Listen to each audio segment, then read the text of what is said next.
اللہ جب کسی سے ناراض ہوتا ہے رزق نہیں چھینتا، آب و دانہ بند نہیں کرتا، سورج کو حکم نہیں کرتا کہ اس کے آنگن میں روشنی نہیں پھیلانی، چاند کو نہیں روکتا کہ تیری کرنیں اس کے ویڑے میں نہیں پڑنی چاہیے، بلکہ اللہ جب کسی سے ناراض ہوتا ہے سجدوں کی توفیق چھین لیتا ہے۔ سجدوں کی توفیق چھن گئی تو پھر سمجھو اللہ ناراض ہے، اللہ راضی نہیں ہے۔ اور اگر سجدوں کی توفیق نصیب ہو جائے، کسی نے واصف علی واصف مرحوم سے پوچھا تھا کہ کیسے ہمیں پتا چلے گا کہ ہماری نماز قبول ہو گئی ہے، تو انہوں نے کہا تھا ایک نماز کے بعد دوسری عطا ہو جائے تو سمجھ لو پہلی قبول ہو گئی ہے۔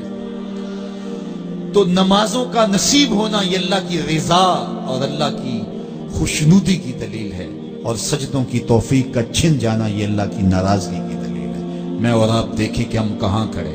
دیکھیے دولت تو کفار کو بھی ملتی ہے، اللہ دولت اسے بھی دیتا ہے جس سے راضی ہے، اسے بھی دیتا ہے جس سے نہیں راضی، لیکن سجدوں کی توفیق اسے ہی دیتا ہے جس پہ وہ راضی ہے۔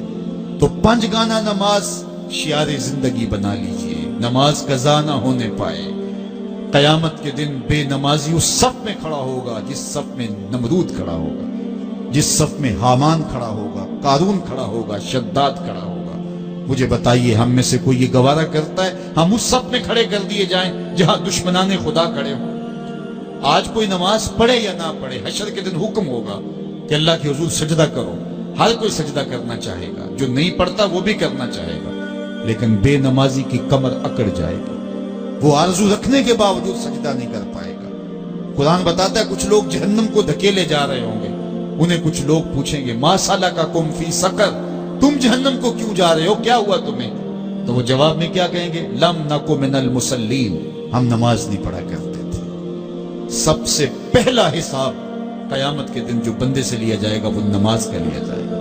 پہلا سوال بندے سے یہ ہوگا۔ یا چڑیاں بھی رب کی تسبیح بولیں اور اشرف المخلوقات سویا رہے، جب صبح کا وقت ہوتا ہے حشرات الارض بھی بلوں سے نکل کے رب کی تقدیس کے ترانے پڑھ رہے ہوتے ہیں۔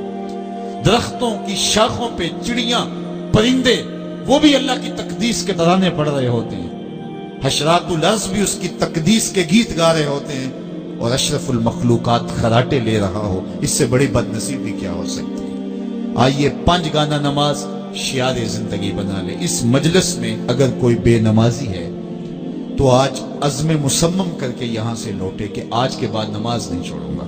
اور اگر آپ 5 گانا نماز کی عادت رکھتے ہیں تو آپ کو مبارک ہو، لیکن یہ عزم کر کے جائیے اپنے گھروں میں، اپنے اعزاء و اقرباء اور اپنے دوستوں میں اس زور سے تلقین اور تاکید کریں گے نماز کی کہ وہ پکے نمازی بن جائیں گے۔ بندہ بندگی سے سجتا ہے، زندگی آمد برائے بندگی، زندگی بے بندگی شرمندگی۔ اگر زندگی میں بندگی نہیں تو زندگی کے پلے ہے کیا؟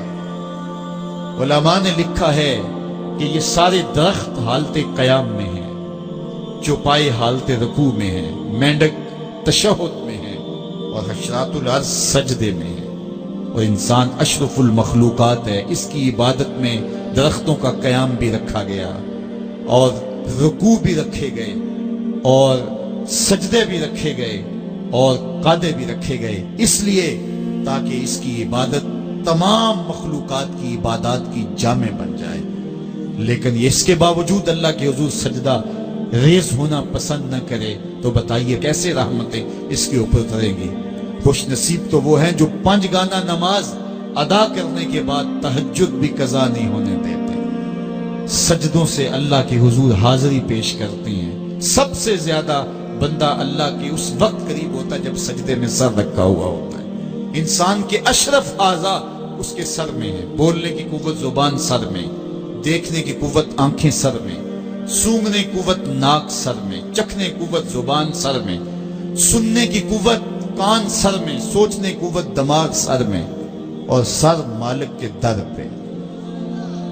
ناک بھی رگڑ رہا ہے، پیشانی بھی رگڑ رہا ہے، اور زبان سے کیا کہہ رہا ہے؟ سبحان ربی الاعلی، مالک مجھ سے نیچے کوئی نہیں، تیرے سے بالا کوئی نہیں۔ انسان کو بندگی کا ذوق جب نصیب ہو جاتا ہے، جب اس کے حضور بندہ جھکنے لگ جاتا ہے تو پھر وہ کسی کے آگے نہیں جھکتا۔ وہ ایک سجدہ جسے تو گراں سمجھتا ہے، 1000 سجدہ